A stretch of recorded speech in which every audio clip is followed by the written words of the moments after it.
عورت کی، آپ نے اس کو قبول کیا۔ اس صحابیہ نے کسی سے معلوم کیا کہ نبی اکرم صلی اللہ علیہ وسلم کو کھانے میں گوشت کون سا پسند ہے۔ پتہ چلا کہ بکری کے اگلے پیر کا گوشت زیادہ پسند ہے۔ اس عورت نے، صحابیہ نے پڑوس میں سے بکری خریدی اور اس کو ذبح کرا کے شوق سے اگلے پیر کا گوشت بنایا اور سرکار دو عالم صلی اللہ علیہ وسلم کے سامنے پیش کر دیا۔ جب حضور پاک صلی اللہ علیہ وسلم نے پہلی بوٹی، پہلا لقمہ منہ میں رکھا تو آپ نے اسے چبایا، مگر آپ سے نگلا نہیں گیا۔ آپ نے فرمایا کہ گوشت کی یہ بوٹی مجھے بتا رہی ہے کہ میں مالک کی اجازت کے بغیر پکایا گیا ہوں۔ تو صحابیہ عورت کے پیروں کے نیچے کی زمین کھسک گئی کہ میں نے تو بکری خریدی ہے، یہ بکری کوئی چوری کی نہیں، یہ تو میں نے پڑوس میں سے خریدوائی ہے، پھر گوشت کی بوٹی کیسے کہہ رہی ہے کہ میں مالک کی اجازت کے بغیر پکایا گیا ہوں؟ نبی اکرم صلی اللہ علیہ وسلم کے کہنے پر جب تصدیق کی گئی تو پتہ چلا کہ بکری کا مالک گھر نہیں تھا اور گھر والے کی غیر موجودگی میں اس کی بیوی نے وہ بکری فروخت کر دی تھی، بیچ دی تھی۔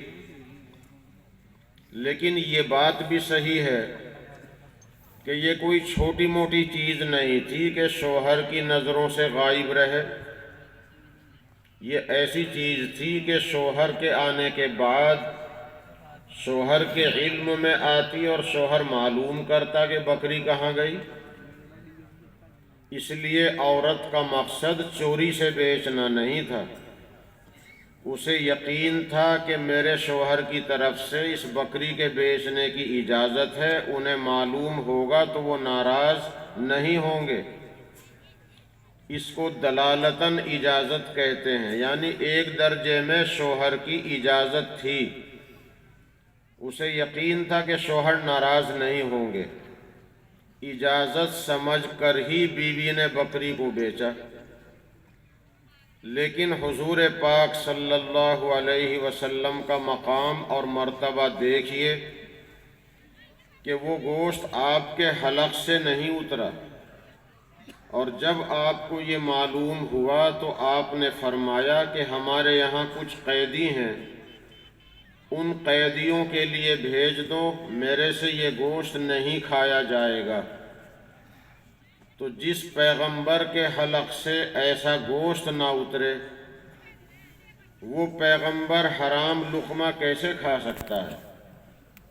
رسول اللہ صلی اللہ علیہ وسلم کے نواسے حضرت حسن یا چھوٹے نواسے حضرت حسین رضی اللہ تعالی عنہما، ان میں سے ایک کا واقعہ ہے۔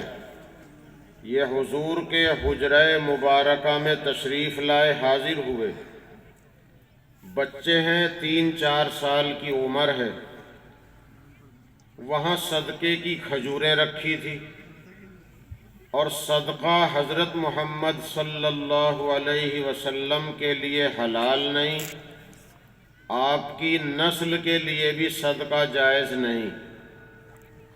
زکوٰۃ اور فطرہ کسی اصلی سید کو نہیں دیا جا سکتا، اگر وہ اصلی سید کوئی غریب ہے تو امت پر لازم ہے کہ اس کی مدد کریں۔ جیسے زکوٰۃ فطرہ اپنے ماں باپ کو، ماں باپ کے ماں باپ کو نہیں دیا جا سکتا، اگر ماں باپ یا دادا پڑدادا، نانی پڑنانی، دادی پڑدادی غریب ہیں تو اولاد پر فرض ہے کہ ان کی مدد کرے۔ زکوٰۃ اور فطرہ اپنے ماں باپ کے ماں باپ کو نہیں دیا جا سکتا۔ ایسے ہی زکوٰۃ فطرہ اپنی اولاد کو، اولاد کی اولاد کو نیچے تک نہیں دیا جا سکتا۔ اگر اولاد غریب ہے اور ماں باپ مالدار ہیں تو ان کی ویسے مدد کریں، نہ کہ زکوٰۃ اور صدقے سے۔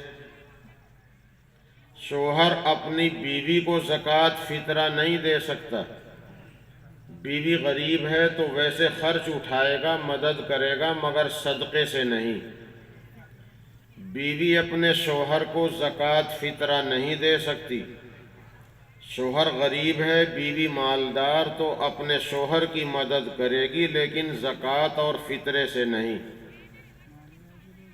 لیکن اگر کسی کا داماد غریب ہے، سچ مچ غریب ہے، تو داماد کو زکوٰۃ یا صدقہ دیا جا سکتا ہے، حالانکہ وہ داماد، اگر ہمارا داماد ہے تو ہماری ہی اولاد یا اولاد کی اولاد پہ خرچ کرے گا۔ لیکن داماد اگر غریب ہے تو داماد کو صدقہ فطرہ دیا جا سکتا ہے۔ ایسے ہی محمد الرسول اللہ صلی اللہ علیہ وسلم کی نسل کو جو اصلی سید ہیں انہیں فطرہ صدقہ نہیں دیا جا سکتا۔ اگر وہ غریب ہیں تو ان کی امداد کرنا ہمارا فریضہ ہے۔ تو حضور پاک صلی اللہ علیہ وسلم کے نواسے گھر میں حاضر ہوئے، 3-4 سال کی عمر تھی، صدقے کی کھجوریں رکھی تھی، صحابہ کرام جمع کر دیا کرتے تھے۔ ایک کھجور اٹھا کر منہ میں رکھ لی، نبی اکرم صلی اللہ علیہ وسلم نے حلق میں منہ میں انگلی ڈال کر نکالی اور عربی بھاشا میں، عربی زبان میں کہا، کخ کخ، ہائے ہائے، یہ تو صدقے کی ہے، صدقہ ہمارے لیے جائز نہیں۔ تو جس پیغمبر کا عالم یہ ہو، وہ اپنے چھوٹے بچے کے حلق سے بھی صدقے کی کھجور نہ اترنے دے، کیونکہ صدقہ ان کے لیے جائز نہیں تھا۔ وہ پیغمبر حرام کھانے کی طرف کیسے مائل ہو سکتا ہے؟ لیکن اللہ جل شانہ اپنے پیغمبروں کو خطاب کر رہا ہے، اے رسولو، حلال کھاؤ اور اچھے اعمال کرو۔ تو اس کا مطلب یہ ہے کہ اللہ تعالی رسولوں کو واسطہ بنا کر، پیغمبروں کو واسطہ بنا کر ہم سے کہہ رہا ہے کہ اے مسلمانوں، حلال کھاؤ اور اچھے اعمال کرو۔ حلال کھانے کے ساتھ اچھے عمل کا جوڑ بتایا جا رہا ہے، اس لیے کہ بزرگوں نے لکھا ہے اور حدیث میں بھی ہے یہ مضمون اور یہ مفہوم ملتا ہے، اگر آدمی حلال کھائے گا تو اس سے حلال خون بنے گا، حلال خون بنے گا تو اچھے اعمال کی توفیق ہوگی۔